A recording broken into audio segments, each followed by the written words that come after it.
ప్రైవేట్కి ఆయన ప్రైవేట్కి ఇచ్చేస్తాడు. ఉమ్, అవును. 90% జబ్బులు ఉన్న ప్రాంతం తీసుకెళ్ళి ప్రైవేట్కి ఇచ్చేస్తాడు. ఉమ్, మిగతా మాత్రం తన దగ్గర పెట్టుకుంటాడు. అట్లాగే ఈ మధ్య రీసెంట్గా ఇంకోటి ఏదో చూసినటువంటిదే, ఏదో చాలా మంచి డిపార్ట్మెంట్, దాన్ని ఆయన తీసుకెళ్ళి బహుశా ఆయిల్ సీడ్ అట్లే సంథింగ్ ఏదో ఉంది, ఆయిల్ ఆయిల్స్కి సంబంధించి ఏదో ఆయిల్స్ ఒకటి ఉంది, అది లాభాల్లో ఉంది, అది దాన్ని కూడా ఇచ్చేస్తాను నేను అని మాట్లాడుతూ ఉన్నారు. Okay okay. మరి ఇవన్నీ ఈయన ఒప్పుకునే ప్రయత్నంగా ఉంటుంది. మెడికల్ కాలేజీలాగే. అవును, మెడికల్ కాలేజ్ చాలా దారుణం. మెడికల్ కాలేజీల్లో ఆయన వాళ్ళకి అర్థం కావడంలే. పీపీపీ మోడ్ అంటే గవర్నమెంట్ ప్రకారం ఉంటుందే, ఉండదు. 50% సీట్లు మేనేజ్మెంట్ కోటకు పోయినా అంటే 50% సీట్లు అన్ని వర్గాలకు డినై చేయబడ్డట్లు, వయసులో ఉన్న వాళ్ళకి ఆ సీట్లు వచ్చే ప్రయత్నం. ఈ 50లో అందరూ కొట్టుకోవాలి, అవసరమా? కానీ ఇంకా ఎక్కువ కాలేజీలు పెట్టి ఎక్కువ డాక్టర్లు తయారు చేసి అందరికి వెళ్ళి ఇప్పటికీ అందరిది దీంట్లో ఉంటుంది. నేను గవర్నమెంట్లో ఉన్నా, మీరు కూడా పనిచేశారు. నేను గవర్నమెంట్లో ఉన్నా, నేను అనేక గవర్నమెంట్ చూసా. ఇప్పటికీ ఆ ఉత్తరాంధ్రలో పైనుంచి డోయిలు కట్టుకుని వచ్చే ప్రయత్నాన్ని చూసాం. ఇవన్నిటి రెక్టిఫై అంటే ప్రతి సంవత్సరానికి ముందుకు వెళ్ళాలి కదా. మా చేత కాదు ఇంకోరికి ఇచ్చేస్తాం, వాళ్ళు ఇంకా బాగా ప్రభుత్వమే చేయలేకపోతే ప్రైవేట్ చేస్తాడా? అవును, ప్రైవేట్కి ఏదైనా సోషల్ రెస్పాన్సిబిలిటీ పేపర్ తప్ప. రాజశేఖర రెడ్డి గారు ఒక మాట చెప్పారు అసెంబ్లీలో, ఏంటంటే కాంట్రాక్టర్లు ఏమైనా దేశ సేవ చేస్తారా లాభాల కోసం కాకపోతే. సబ్జెక్టు కరెక్షన్ పదం ఎక్కువ తక్కువ ఉండొచ్చు దాంట్లో, నేను మాట్లాడిన దాంట్లో. బట్ అమ్మాడు అసెంబ్లీలో చెప్పారు ఆయన, లాభాలకి కోసం చేస్తారే వాళ్ళు అని చెప్పారు. కానీ ఇది ఏమంటే వాళ్ళు విపరీతం చేస్తారు, మనకంటే ఎఫిషియెంట్ చేస్తారు. అసలు అంటే నాకు ఎప్పటికీ ఆశ్చర్యం, ఐఏఎస్లు ఐపీఎస్లు ఈ దేశంలోనే అత్యున్నతమైన చదువు చదివిన వాళ్ళు, ట్రైనింగ్ అయిన వాళ్ళు చేయలేని పని ప్రైవేట్ రంగం చేస్తుంది. ప్రైవేట్ రంగంలోనే వీళ్ళు చేస్తాయంటే ఇంక దానికి మనం ఏం చేయాలో నాకైతే తెలియదు. Okay okay. కానీ రాజకీయ శైలి ఒకేలా కనిపిస్తుందా మీకు జగన్మోహన్ రెడ్డి గారికి వైఎస్ గారికి సంబంధించి చూసుకుంటే? ఎందుకంటే మీరు వైఎస్ గారి క్యాబినెట్లో పనిచేశారు. జగన్మోహన్ రెడ్డి గారితో నేను రాజకీయంగా అంత దగ్గరగా లేను, చూశారు, కనీసం చూశారు. కానీ రాజశేఖర రెడ్డి గారు రాజకీయం వేరే. రాజశేఖర రెడ్డి గారు ప్రేమని పెట్టి రాజకీయం చేశాడు, బాధ్యత తీసుకొని రాజకీయం చేశాడు. ఆ ప్రేమ బాధ్యత అనేది తన వాళ్ళకి కొద్దిగా ఎక్కువ ఇచ్చినా అందరికీ వచ్చే విధంగా చూశాడు. ఓకే, ఎవరైనా సరే ఆయన దగ్గర పోయి నాకు ఈ పని ఉంది, ఈ పని చేయాలంటే లేదు అన్న మనిషి నేను చూడలేదు. అది ప్రతిపక్షం కానీ అధికార పక్షం కానీ చివరికి ఆయన ఎదురుగా ఆయన దూషించిన వాళ్ళు కానీ అందరికీ ఒక చిరునవ్వు వేసుకొని దాన్ని సంతకం పెట్టి పని చేసి పంపించేసేవాడు. సో అట్లాగే డెఫినెట్గా రాజశేఖర రెడ్డి గారి కొడుకు కదా, అంతో ఎంతో ఆ లక్షణాన్ని వచ్చి ఉంటాయి, ఆ స్కిల్స్ ఉంటాయి. Time going to be show so many things, it going to be teach so many things. Okay.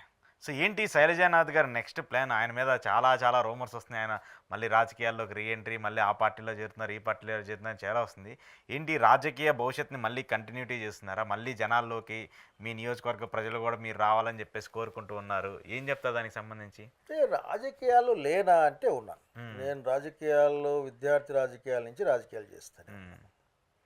నాకంటూ ఒక రాజకీయమైన అవగాహన నాదంటూ ఒకటి ఉంది. నాకు ఏర్పాటు చేసిన ఆ రోజు ఎస్ఎఫ్ఏలో పనిచేసిన రోజున కానీ అక్కడి వచ్చి అనేక అంశాలు నాతో ఉన్నాయి. తిరిగి మరి ఈ మధ్యకాలంలో కొత్త ఒక ప్రెషర్ మొదలైంది నా మీద, నియోజకవర్గాల్లో జిల్లాల్లోనూ, అట్లాగే ఈ రాష్ట్రం అంతా పనిచేసిన వాడిగా అక్కడక్కడ ఏంటి అని నువ్వు వేసిన ప్రశ్నే వాళ్ళు కూడా నా ముందు పెట్టారు. అంటే వాళ్ళు ఏమంటున్నారంటే 10 ఏళ్ళు సైలెంట్ అయిపోయారు, 10 ఏళ్ళు మీరు రాహుల్ గాంధీ మీద ప్రేమ కొద్దీ చేశారు పని, మేము కూడా మీతో వచ్చాం, ఇప్పుడు అందరూ పెద్దవాళ్ళు అయిపోతున్నారు, జిల్లాలో కాన్స్టిట్యున్సీలో విలేజ్ పాలిటిక్స్ నువ్వు పట్టించుకోవడం లేదు, మనం మార్జిన్లోది అయిపోతున్నాం, మేము ఏం చేద్దాం అనుకుంటున్నాం అనే ఒక ఒత్తిడి ఈ మధ్యకాలంలో పెరిగింది. దాని నుంచి అనేక సహజంగానే నేను మాట్లాడే మాటలు కూడా కొద్దిమంది అనేక అజంప్షన్స్ చేసుకుంటూ ఉండొచ్చు. బట్ ఒక ఒత్తిడి అయితే పెరిగిన మాట వాస్తవం.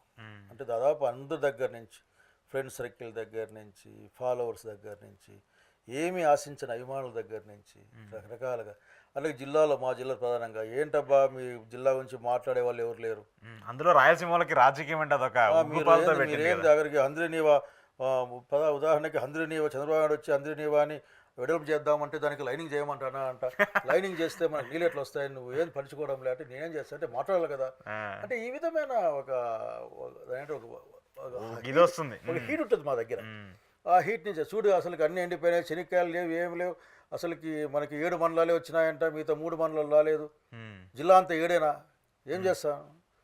అది కాదు అంటే అట్లా కాదులే, ఇది కరెక్ట్ కాదు, కానీ నువ్వు కొద్దిగా యాక్టివ్గా ఉండాలా అనేవాళ్ళు.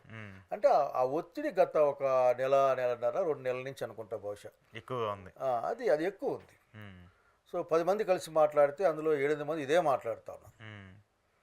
సో అది మీకు అట్లా అనిపిస్తూ ఉంటుంది. అదేం రహస్యంగా చేసే పనులు కాదు కదా. డెఫినెట్గా రాజకీయం అనేది రహస్యంగా చేసేది కాదు కదా, బహిరంగంగా చేస్తే అటువంటి పరిస్థితి మేము మీకు ఖచ్చితంగా చెప్తాను. సో ఆ వ్యూ అయితే ఉంది మళ్ళీ రాజకీయాల్లో. యాక్చువల్లీ 5 days అది ఇక్కడికి వచ్చి అంటే ఆ ఒత్తిడి ఉంది నా మీద. అవును. దాంట్లో ఏం లేదని చెప్తే అబద్ధం. ఆ ఒత్తిడి ఉంది రకరకాల మనుషుల గుంపుల నుంచి, చిన్నప్పటి నా ఫ్రెండ్స్ నుంచి, అంటే చదువుకున్న విద్యార్థుల నుంచి, ఇట్లా బాగా ఇట్లా కాదు కదా, ఏదో చేయాలి కదా, రాయలసీమలో ఉన్న కొద్దిమంది ఫ్రెండ్స్ రాయలసీమ కోసం మాట్లాడాలి కదా నువ్వు, ఎట్లా ఇది అనేవాళ్ళు, నీకు అంత అయితే స్పేస్ ఉంది కదా, నువ్వు మాట్లాడాలి కదా అనే బ్యాచ్, ఇట్లా రకరకాలుగా ఉన్నారు. సో ఇవన్నీ వింటా ఉన్నాను, ఆలోచిస్తూ ఉన్నాను. డెఫినెట్గా ఆఖరికి ప్రజలు మాట్లాడేదాన్ని వినాలి, కనుక వినే పరిస్థితిలో ఉన్నాను. వాళ్ళ దగ్గర నుంచి ఒక రెస్పాన్స్ అయితే తీసుకుంటున్నారు మీరు? వింటున్నా, వాళ్ళ బాధ చెప్తున్నారు. నువ్వు బాగానే ఒక ఆయన వచ్చాను నా దగ్గరికి, చాలా పెద్ద ఆయన, నాకంటే 5 ఏళ్ళు పెద్దోడు, అంతా బాగానే ఉంది, నువ్వు బాగుంది, అంతా బాగానే ఉంది, ఎప్పుడు నీకోసమే పనిచేస్తావా అంటే ఇంత మాట అంటే ఇవి అన్నా నేను. అంటే మళ్ళీ చూడు, ఊర్లో పిల్లలను చూడు, వాళ్ళని చూడు, వీళ్ళని చూడు, నీకంటే కింద ఉన్న వాళ్ళంతా నువ్వే కదా. నీ దగ్గరికి వచ్చిన పిల్లలు చాలామందికి ఆఖరికి 1/2 సెంటు భూమి లేదు, అసలు అయినా నేను నమ్ముకొని తిరుగుతా ఉన్నారు.